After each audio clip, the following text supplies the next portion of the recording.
I'm joined by Pico Lopes, Shamrock Rovers defender and Cape Verde international. How are you, Pico? All good, Aidan. Thanks for having me on. No problem. Thanks for coming on. You enjoying the World Cup so far? Yeah, I really enjoy it. I have to say, I love the World Cup. I love when it comes round, and especially after today, when you have the shocks that come with it, it's really enjoyable. And you can just see the excitement to whoever you speak to about it. Everyone's just watching it, and it's a great buzz. Yeah, it's hard to get away from that Saudi Arabia story as the story of the tournament so far.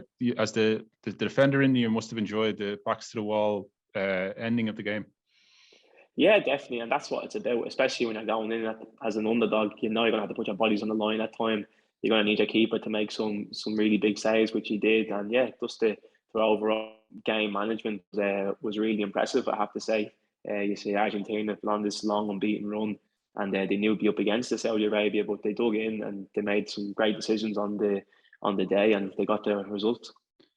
And in your own experience, I mean, what's going through your mind in that situation in a game where, you know, you're hanging on for a big victory or a big point, you know, when you're under the cosh and maybe not even expected to win? Like, you know, it's not just about throwing your body on the line, is it?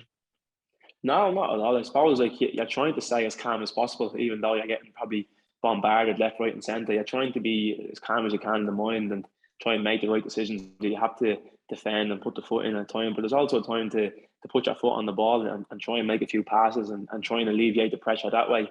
And I thought Saudi Arabia did that well. Like they managed the game really well. Obviously, when they got their 2 goals by taking the game to Argentina as well, they attacked at the right moments and then just like managing the game, killing time.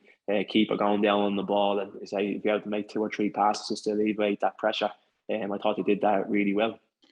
And psychologically, with that kind of the injury time that's when it comes up, you know, like when you're chasing a game, that you always hear it in matches when it's a home team chasing a game and that board goes up. I mean, if it's anything over 4 minutes, the crowd tend to really get into it. You know, from a defensive perspective, when you're trying to hang on, is that something you just got to try and ignore and focus on the next ball, or is it hard to do that when you see that number go up?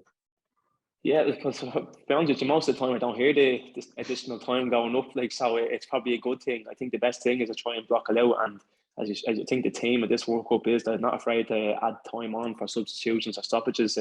Many of the games have been going to 100+ minutes. So I think it's important to try and block that out. You could be playing say well over the allocated 90 minutes, so you just have to think about the next phase, the next pass, my next decision, and hopefully it's the right one. And when the referee blows that whistle, that's when it's time to celebrate, not a second before.